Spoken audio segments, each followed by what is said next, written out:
Hi friends, ഞാൻ സന്ധ്യാസ് വേൾഡിലേക്ക് എൻ്റെ എല്ലാ പ്രിയപ്പെട്ടവർക്കും സ്വാഗതം. അപ്പം ഞാൻ ഇന്നൊരു പുതിയൊരു വീഡിയോ ആയിട്ടാണ് വന്നിരിക്കുന്നത്.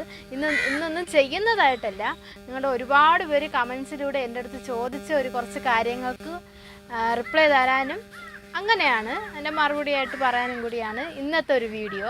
അപ്പോൾ അതിന് മുമ്പായിട്ട് തന്നെ ഞാൻ ഇന്നലെ കഴിഞ്ഞ ഒരു വീഡിയോ എൻ്റെ ഫാമിലിയൊക്കെ ഉൾപ്പെടുത്തി എല്ലാവരെയും കാണിച്ച് ഒരു വീഡിയോ എടുത്തിട്ടുണ്ടായിരുന്നു. അപ്പോൾ അതിന് ഞാൻ 28,000 സബ്സ്ക്രൈബർ ആയെന്ന് ഞാൻ പറഞ്ഞായിരുന്നു. പക്ഷേ ഇപ്പോഴാണെങ്കിൽ 38,000 സബ്സ്ക്രൈബറായി. ഇതിനെല്ലാം നിങ്ങളുടെ എല്ലാവരുടെ സപ്പോർട്ടും നിങ്ങൾ എൻ്റെ വീഡിയോസ് കാണിക്കുന്നൊരു മനസ്സും എല്ലാമാണ്. അതിന് എത്ര നന്ദി പറഞ്ഞാലും മതിയാവില്ല. ഇനിയും നിങ്ങളുടെ എല്ലാവരുടെ സപ്പോർട്ട് ഞാൻ പ്രതീക്ഷിക്കുന്നു. അതിനേക്കാൾ ഉപരി എനിക്ക് വരുന്ന കമൻസും നിങ്ങളുടെ എല്ലാവരുടെ സപ്പോർട്ടും കാണുമ്പോൾ പറഞ്ഞറിയിക്കാൻ പറ്റാത്ത ഒരു സന്തോഷം തന്നെയാണ്. കാര്യം ഞാൻ തുടങ്ങിയിട്ട് 2 മാസം പോലും ആയിട്ടില്ലായിരുന്നു. ഇതിൻ്റെ ഇടയിൽ ഇത്രയും സബ്സ്ക്രൈബറും ഇത്രയും പേരെന്നെ സപ്പോർട്ട് ചെയ്യുന്നതെന്നും കൂടി അറിയുമ്പോൾ എത്ര പറഞ്ഞാലും നിങ്ങളുടെ അടുത്ത് എത്ര നന്ദി പറഞ്ഞാലും തീരത്തില്ല. അത്രയ്ക്ക് അത്രയും സന്തോഷമാണ്. എനിക്കൊന്നും പറയാൻ പറ്റാനില്ല. അതാണ്. പിന്നെ ഒരുപാട് കമൻസ് വരുന്നുണ്ട്. ഇപ്പോഴാണെങ്കിൽ കമൻസിന് ഫുള്ളായിട്ട് ആർക്കും റിപ്ലൈ കൊടുക്കാൻ പറ്റാത്തൊരു അവസ്ഥ വരെയായി. എല്ലാത്തിനും ഒന്നും റിപ്ലൈ കൊടുക്കാൻ പറ്റില്ല, അത്രയ്ക്ക് കമൻസ് ഉണ്ട്. എന്നാലും ഞാൻ മാക്സിമം റിപ്ലൈ തരാൻ നോക്കുന്നുണ്ട്. പക്ഷെ എല്ലാവർക്കും ഒന്നും പറ്റുന്നില്ല. അത് കുറച്ച് പേര് പറഞ്ഞ് ഇങ്ങനെ തരുന്നില്ലെന്നൊക്കെ. അങ്ങനെ മനഃപൂർവ്വം അല്ല. കാര്യം റിപ്ലൈ ഫുള്ളായിട്ട് തരാൻ പറ്റാത്ത അത്രയും കാര്യം കൂടി. റിപ്ലൈ തരാത്തത് ആരും അഹങ്കാരമായിട്ടോ ഇത് മനഃപൂർവ്വമാണെന്ന് ആരും വിചാരിക്കരുത്. മാക്സിമം ഞാൻ എല്ലാവർക്കും തരാൻ ശ്രമിക്കുന്നുണ്ട്. പിന്നെ ഞാൻ ഇനി അടുത്തോട്ട് 10ലോട്ടാണ്. അപ്പോൾ അതിൻ്റേതായ പഠിക്കാനും കാര്യങ്ങളൊക്കെ ഉള്ളത് കൊണ്ട് തന്നെ പഠിത്തത്തിലോട്ട് കുറച്ചും കൂടി ശ്രദ്ധ കൊടുക്കണമല്ലോ. അപ്പോൾ അതാണ് ഞാൻ എല്ലാവർക്കും റിപ്ലൈ തരുന്നതായിരിക്കും. എന്നാലും ഞാൻ എന്നെക്കൊണ്ട് പറ്റുന്ന പോലെ മാക്സിമം എല്ലാവർക്കും റിപ്ലൈ കൊടുക്കാൻ നോക്കുന്നുണ്ട്. അതുകൊണ്ട് ആരും അതിൽ പരിഭവം കാണിക്കരുത്. പറ്റുന്നത് പോലെ ഞാൻ എല്ലാവർക്കും റിപ്ലൈ തരുന്നതായിരിക്കും. പിന്നൊരു കാര്യം കൂടി, ഒരുപാട് പേര് കമൻസിലൂടെ എൻ്റെ അടുത്ത് ചോദിച്ചിട്ടുണ്ടായിരുന്നു, ഞാൻ ജന്മനാ ഇങ്ങനെയാണോ അതോ എന്തെങ്കിലും പറ്റിയിട്ടാണോ ഇങ്ങനെ ഇതായതെന്നൊക്കെ ചോദിച്ചിട്ടുണ്ടായിരുന്നു. അപ്പോൾ അതിനുള്ള മറുപടി ഞാൻ പറയുന്നേക്കാൾ എൻ്റെ അമ്മ പറയുന്നതല്ലേ നല്ലത്. അമ്മ. എൻ്റെ പേര് രേഖ, സന്ധ്യയുടെ അമ്മയാണ് ഞാൻ. സന്ധ്യ ജന്മന ഇങ്ങനെയാണ്. ആദ്യം 4 മാസത്തെ സ്കാൻ ചെയ്തപ്പം ഒരു കുഴപ്പമില്ല എന്ന് പറഞ്ഞു. 9 മാസത്തിന് ഒരാഴ്ച കിടക്കെ സ്കാൻ ചെയ്യാൻ പോയപ്പോൾ പറഞ്ഞു. 3 ദിവസം സ്കാൻ ചെയ്തപ്പം എന്നിട്ടും സ്കാൻ റിപ്പോർട്ടിൽ ആരും ഒന്നും പറഞ്ഞില്ല. നേരെ മെഡിക്കൽ കോളേജിൽ SITയിലാണ് കാണിച്ചുകൊണ്ടിരുന്നത്. അപ്പം അവിടെ കൊണ്ട് കാണിക്കാൻ പോയപ്പോഴാണ് ഡോക്ടറുമാണ് പറഞ്ഞത്, ഞാൻ 2 കാലും 2 കൈയും ഇല്ല. അപ്പം നമുക്ക് വീട്ടിൽ വന്ന് ഇങ്ങനെ കാര്യം പറഞ്ഞപ്പം എല്ലാവരും പറഞ്ഞ് ജീവനോടെ എങ്ങനെ കൊല്ലണത്, അത് പറ്റൂല, എന്തായാലും ഇങ്ങനെ ആയില്ലേ. അപ്പം ഡോക്ടർ പറഞ്ഞ് ഉത്തരവാദിത്തമുള്ള ആരെങ്കിലും വന്ന് ഒപ്പിട്ട് തന്നാലേ ഞാൻ നോക്കുകയുള്ളൂ എന്ന് പറഞ്ഞു. അങ്ങനെ ഉത്തരവാദിത്തമുള്ള ആൾ പോയി ഒപ്പിട്ടത് കൊണ്ട് പിന്നീട് ഡോക്ടർ നോക്കി. പിന്നീട് മാസം തികഞ്ഞ് പ്രസവിച്ചപ്പം എല്ലാവരും വിചാരിച്ചത് ഇത്രയും കൈയും കാലും ഇത്രയൊക്കെ ഉണ്ടാവുമെന്ന് ആരും പ്രതീക്ഷിച്ചില്ല. പക്ഷേ ഇങ്ങനെയായി. പിന്നെ അന്ന് മുതലേ എല്ലാവരും നോക്കി. പിന്നെ ഇപ്പോഴും എല്ലാവരും കൊണ്ട് പറ്റുന്ന രീതിയിൽ എല്ലാവരും നോക്കുന്നുണ്ട്. ഞാനും എന്നാൽ കഴിയുന്ന രീതിയിൽ ഇത്രയും രീതി വരെ പഠിപ്പിച്ച് ഇപ്പോൾ 10ാം ക്ലാസ്സിലുമായി. ഇനി അങ്ങോട്ട് എന്താണ് ദൈവം തീരുമാനിച്ചിരിക്കുന്നത് അതുപോലെ നടക്കും. എന്നെക്കൊണ്ട് കഴിയും വിധം ഇത്ര മേലാക്കിയിട്ടുണ്ട്. ഈ ബാക്കിയൊക്കെ എല്ലാം അങ്ങോട്ട് എന്നാൽ കഴിയും പോലെ ചെയ്യും എന്നേ എനിക്ക് പറയാൻ പറ്റും.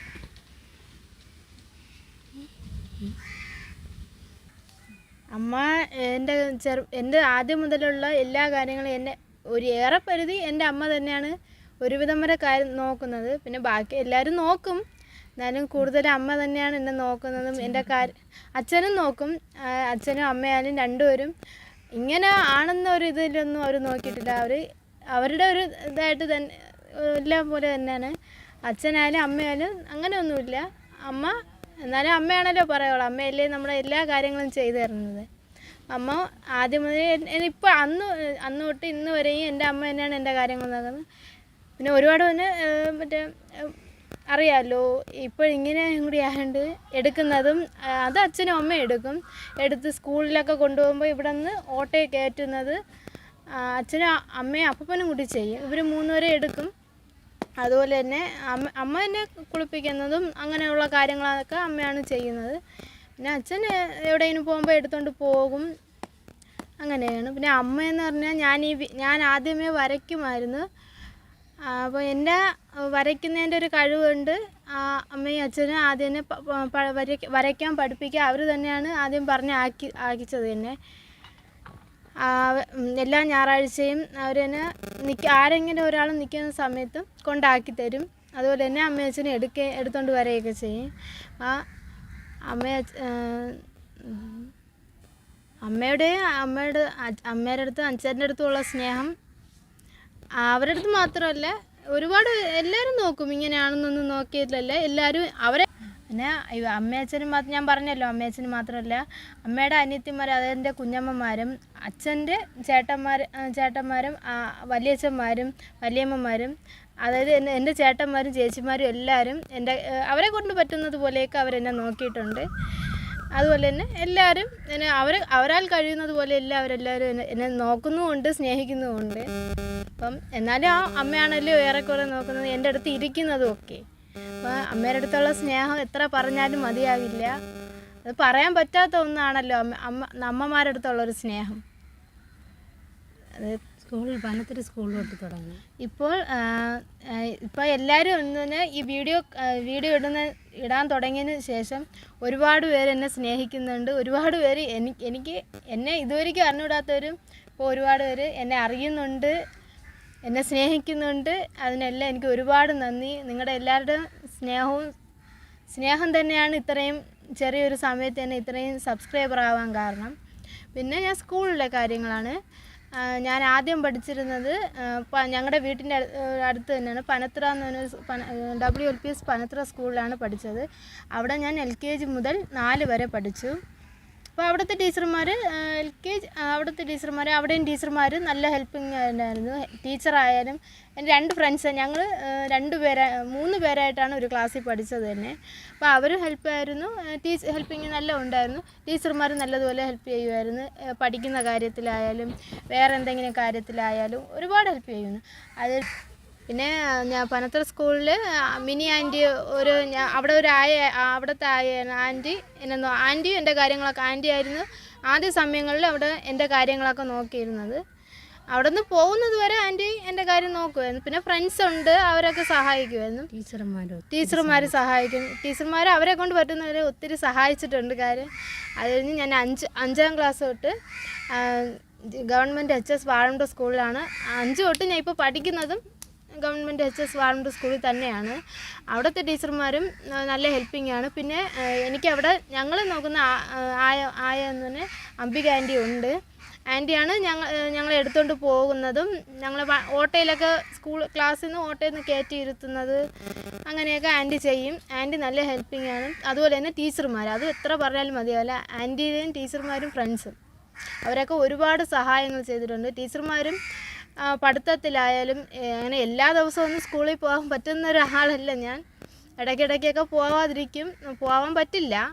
അപ്പോൾ അതിനുള്ള നോട്ട്സും കാര്യങ്ങളൊക്കെ ടീച്ചർമാർ പറഞ്ഞു തരും, എല്ലാം ചെയ്യും ടീച്ചർമാർ. അതുപോലെ തന്നെ ഇപ്പം ഞാൻ ഹൈസ്കൂളിലോട്ടായല്ലോ, അപ്പോൾ അവിടുത്തെ ആദ്യം LP ടീച്ചർമാരും ഹെൽപ്പ് ചെയ്യുമായിരുന്നു. അവിടുത്തെ ടീച്ചർമാരും ഉണ്ടായിരുന്നു. ഇപ്പം ഞാൻ ഹൈസ്കൂളിലായി, UP ടീച്ചർമാർ.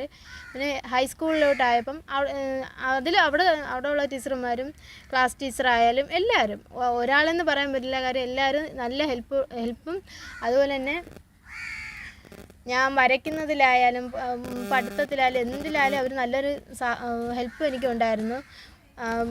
ഈ കൊറോണയൊക്കെ കഴിഞ്ഞ സമയം തൊട്ട് സ്കൂളിലൊക്കെ പോയപ്പം വലുതായിട്ട് എല്ലാ ദിവസങ്ങളിലും പോകാൻ പറ്റില്ല. പഴയതിനേക്കാളും ഓരോ അസുഖങ്ങളോ ഇങ്ങനെ ബുദ്ധിമുട്ടുകളൊക്കെ കാരണം എല്ലാ ദിവസവും പോകാൻ പറ്റില്ല. അപ്പം ടീച്ചർമാർ അത് കണ്ടിട്ട് അവർ എനിക്ക് നോട്ട്സ് ആയാലും എല്ലാം അങ്ങനെ ഒന്നും പറയുകയോ ഒന്നും ചെയ്യില്ല. അതുപോലെ തന്നെ എൻ്റെ ഫ്രണ്ട്സ് അവരേലാകുന്ന പോലെ ഞാൻ വരാതിരിക്കുന്ന ദിവസത്തിനുള്ള നോട്ട്സ് അവരെ കൊണ്ട് പറ്റുന്ന പോലെ കുറച്ച് നേരം ബുക്കും കൊണ്ട് വീട്ടിൽ പോയി എഴുതി തരും. കുറച്ച് നേരം സ്കൂളിൽ ഇരുന്ന് എഴുതി തരും. അവരും എന്നെ നല്ലതുപോലെ ഹെൽപ്പ് ചെയ്യുന്നുണ്ട്. ഫ്രണ്ട്സിൻ്റെ കാര്യം അത് പറയാതിരിക്കാൻ പറ്റില്ല. അവരും ടീച്ചർമാരൊക്കെ എല്ലാവരും ഇങ്ങനെ ഒരു ആളാണെന്നൊന്നും അവരാരും വിചാരിച്ചിട്ടുമില്ല. അവരങ്ങനെ ഒന്നും മാറ്റി നിർത്തിയിട്ടുമില്ല ഇന്ന് വരെ. അതാണ് ഞാൻ കണ്ട എൻ്റെ ഒരു ഭാഗ്യം. അതാണല്ലോ നമുക്ക് വേണ്ടത്. അതാണ് ഞാൻ ഇങ്ങനെയാണ് അങ്ങനെ അതാണെന്ന് ആരും വിചാരിക്കും. നമ്മുടെ കുറവുകളെ എല്ലാവരും നോക്കുകയുള്ളൂ, കഴിവുകളെ എല്ലാവരും നോക്കുക. ഇങ്ങനെയുള്ള സ്കൂളിലെ ഇങ്ങനെയുള്ള കുട്ടികളെ ആരും മാറ്റി നിർത്തരുത്. അതേ എനിക്ക് പറയാനുള്ളൂ. ആ സങ്കടം അതെത്ര പറഞ്ഞാലും മതിയാകില്ല. അപ്പം നമ്മുടെ മനസ്സിൽ എത്രയൊക്കെ നമ്മൾ പറഞ്ഞാലും ശരി, നമ്മൾ വലുതായിട്ട് പുറത്തിറങ്ങാൻ ആൾക്കാരാണ് ഏറെക്കുറെ നമ്മളെല്ലാവരും. അത് അതൊന്നും പറയാൻ പറ്റില്ല. എന്നാലും നമ്മളെ ഫ്രണ്ട്സ് സ്കൂളിലൊക്കെ പോകുന്നുണ്ടായിരുന്നു. ചിലവർ ഇങ്ങനെ ആയതുകൊണ്ട് സ്കൂളിൽ പോകാൻ പറ്റാത്തത് കൊണ്ട്. പക്ഷേ അവരെയൊക്കെ നമ്മൾ സ്കൂളിൽ കൊണ്ടുവരികയും നമ്മളെ ടീച്ചേഴ്സായാലും ഫ്രണ്ട്സായാലും അവരെ മാറ്റി നിർത്തരുത്. അതിന് ഞാൻ ഭാഗ്യവതിയാണ് കേട്ടോ. കാര്യം ടീച്ചർമാർ മാത്രമല്ല, സാറുമാരായാലും എൻ്റെ ഫ്രണ്ട്സ് ആയാലും എൻ്റെ ഫാമിലി ആയാലും ഇന്ന് വരെ ഇങ്ങനെ ഒരു കാരണം പറഞ്ഞാൽ ആരും എന്നെ മാറ്റി നിർത്തില്ല. അതാണ് നമുക്ക് വേണ്ടത്. ഇങ്ങനെയാണ് അതാണെന്നൊന്നും ആരും വിചാരിക്കരുത്. എല്ലാവരെ പോലെയാണെന്ന് മാത്രം എല്ലാവരും വിചാരിക്കുക. നമ്മളവരെ കുറവുകളെല്ലാം നമ്മൾ നോക്കാനുള്ള കഴിവുകളെ വേണം. അങ്ങനെ വേണം ഇനി എല്ലാവരും ഇങ്ങനെയുള്ള കുട്ടികളെ മാറ്റി നിർത്തരുത്. അതേ എനിക്ക് എല്ലാവരുടെ അടുത്ത് ടീച്ചർമാർ അങ്ങനെയില്ല, അവരുടെ ഫാമിലി ആയാലും ആരുടെ അടുത്തായാലും ഇത്രേ പറയാൻ പറ്റൂ. പിന്നെ ഒരു കാര്യം വിട്ടുപോയതെന്ന് വെച്ചാൽ വേറൊന്നുമല്ല, എന്നെ ട്യൂഷൻ പഠിപ്പിക്കാൻ ഒരു ടീച്ചർ വരുന്നുണ്ട്. ആ ടീച്ചർ നല്ല ഹെൽപ്പിംഗ് ആണ്. കാര്യം പലപ്പോഴും എന്നും ആ ടീച്ചറിനും പറ്റില്ല, ഇങ്ങനെ വയ്യാതെകളുണ്ട് എന്നും ട്യൂഷന് നടക്കാറില്ല. ടീച്ചർ വീട്ടിൽ വന്നാണ് പഠിപ്പിക്കുന്നത്. ടീച്ചറിൻ്റെ പേര് സജിത എന്നാണ്. ടീച്ചറിനെ വേറൊരു സാറാണ് വിടുന്നത്. ഡോക്ടർ അജിത് സാറാണ് വിടുന്നത്. പിന്നെ പിന്നെ ഒരു സാറ് വിജു സാറ്, ആൾ പോലീസാണ്. കോളസ് പോലീസ് സ്റ്റേഷനിലായിരുന്നു ആ സാർ ആദ്യം. ഇപ്പം അവിടെയാണ്. ആ സാറ് ആദ്യം നല്ല ഹെൽപ്പിംഗ് ഇപ്പോഴും ഉണ്ട്. നല്ല സഹായങ്ങളൊക്കെ ചെയ്തിട്ടുണ്ട്. എനിക്കൊരു ആദ്യ സമയം ഒരു ഇലക്ട്രോണിക്കിൻ്റെ വീൽ ചെയറൊക്കെ സാറിൻ്റെ ഒരു സഹായത്തിൽ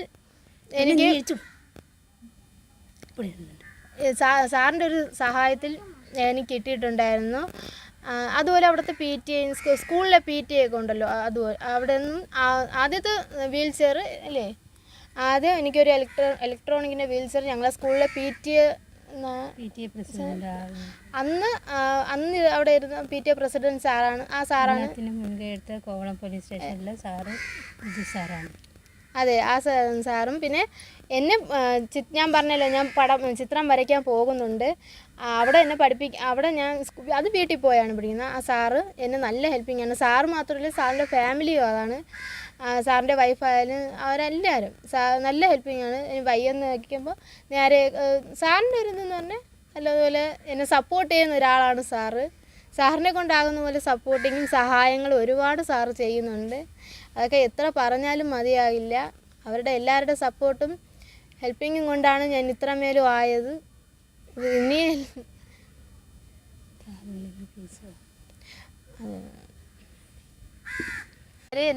എൻ്റെ ചേട്ടന്മാർ, മൂത്ത ചേട്ടൻ എനിക്ക് ഒരു ചേട്ടൻ്റെ ഫ്രണ്ടിൻ്റെ വഴിയായിട്ട് എനിക്കൊരു ഇലക്ട്രോണിക്കിൻ്റെ വീൽ ചെയർ തന്നെ ഞാനിതുപോലെ എൻ്റെ ആദ്യം ഇരുന്ന ഇലക്ട്രോണിക്കിൻ്റെ വീൽ ചെയർ കംപ്ലൈൻ്റ് ആയപ്പോൾ ഞാൻ ചേട്ടൻ്റെ അടുത്താണ് പറഞ്ഞത്. അപ്പോൾ ആരെങ്കിലും അറിയോ ഇത്തിരി ശരിയാക്കി തരുമോ, ആദ്യം അങ്ങനെയാണ് വിളിച്ച് ചോദിച്ചത്. പക്ഷേ ചേട്ടൻ്റെ ഫ്രണ്ട് വഴി വേറൊരു പുതിയൊരു ഇലക്ട്രോണിക്കിൻ്റെ വീൽ ചെയർ തന്നെയാണ് വാങ്ങിച്ച് തന്നത്. പക്ഷേ ഞങ്ങളുടെ ഈ വീൽ ചെയറിൽ ഞങ്ങളിവിടെ കടൽ പ്രദേശമാണ്. പെട്ടെന്ന് ചീത്തയാവും, അങ്ങനെ കംപ്ലൈൻ്റ് ആയിപ്പോയി. പിന്നെ എൻ്റെ വേറൊരു ചേട്ടൻ ആളാണ് എനിക്ക് ഈ ഡോക്ടർ അജിത് സാറിനെയും ഈ പരിചയപ്പെടുത്തി ടീച്ചർ വരുന്നതൊക്കെ. അപ്പോൾ എൻ്റെ 2 ചേട്ടന്മാരുടെ അടുത്ത് എത്ര നന്ദി പറഞ്ഞാലും മതിയാവില്ല. അതുപോലെ തന്നെ എൻ്റെ എല്ലാ ചേട്ടന്മാരും മാത്രമല്ല, ചേച്ചിമാരെല്ലാവരും, വലിയമ്മ, ബന്ധുക്കളെല്ലാം, ഫാമിലി ഫുള്ള് എല്ലാവർക്കും ഒരുപാട് നന്ദി. പിന്നെ ഇപ്പോഴത്തെ വരുന്നത് തന്നെ ഇവർ മാത്രമല്ല എൻ്റെ ഫാമിലി. ഇപ്പം ഈ 38,000 ആൾക്കാർ എൻ്റെ ഫാമിലി തന്നെയാണ്. ഇത്രയും പേര് എന്നെ സ്നേഹിക്കുന്ന ആൾക്കാരും കൂടിയാണ്. അതാണ് ഈ 2 മാസത്തിനുള്ളിൽ ഇത്രയും സബ്സ്ക്രൈബർ കയറുമെന്ന് ഞാൻ വിചാരിച്ചതേ ഇല്ല. ഞങ്ങളും ആദ്യം വിചാരിച്ച് 5-6 മാസത്തെ ആയിരിക്കുമ്പോഴായിരിക്കും 1K എങ്കിലും ആവുമെന്നാണ് പ്രതീക്ഷിച്ചത്. പക്ഷേ ഇത് എത്ര പറഞ്ഞാലും മതിയാവില്ല. നിങ്ങളുടെ എല്ലാവരുടെ സപ്പോർട്ടും, ഒരുപാട് പേര് എൻ്റെ വീഡിയോസ് കണ്ട് ഒരുപാട് പേര് എന്നെ സപ്പോർട്ട് ചെയ്യുന്നുണ്ട്. അതിൽ പലരുടെ കമൻസും കണ്ട് എനിക്ക് ഇത്ര നന്ദി പറഞ്ഞാലും മതിയാവില്ല. അത്രയ്ക്ക് അവർ സ്നേഹിക്കുന്നതിൻ്റെ പറയുന്നതും അവരുടെ നല്ല നല്ല കമൻസും എല്ലാം പോസിറ്റീവായിട്ടുള്ള കമൻസൊക്കെ കാണുമ്പോൾ മനസ്സും എല്ലാം സന്തോഷം തന്നെയാണ്. അപ്പോൾ അവരോടും സ്നേഹം തന്നെയാണ്. ഈ 38,000 പേരോടും എനിക്ക് സ്നേഹം തന്നെയാണ്. നിങ്ങളും എൻ്റെ ഫാമിലി തന്നെയാണ്. ഇപ്പം നിങ്ങളും എല്ലാവരും എൻ്റെ ഫാമിലി ആയിട്ടുണ്ട്. അപ്പോൾ എല്ലാവരോടും ഒരുപാട് നന്ദി. ഇത്ര നന്ദി പറഞ്ഞാലും ആരോടും മതിയാവില്ല. അത്രയ്ക്ക് എല്ലാവരും സഹായിക്കുന്നുണ്ട്. അതുപോലെ തന്നെ എന്നെ സ്നേഹിക്കുന്ന ആൾക്കാരാണ് കൂടുതൽ. അതാണ് എനിക്ക് വേണ്ടത്. ഇത്രയും നിങ്ങളോട് പറയാൻ വേണ്ടിയാണ് ഈ ഒരു വീഡിയോ ചെയ്തത്. അങ്ങനെ ഒരുപാട് പേര് ചോദിച്ചായിരുന്നു. അതിൻ്റെ കുറച്ച് മറുപടി ആയിട്ടാണ് ഇങ്ങനൊരു വീഡിയോ. അപ്പം ഇനി ഇത്രയൊക്കെ ഉള്ളൂ നമ്മുടെ വീഡിയോയിൽ.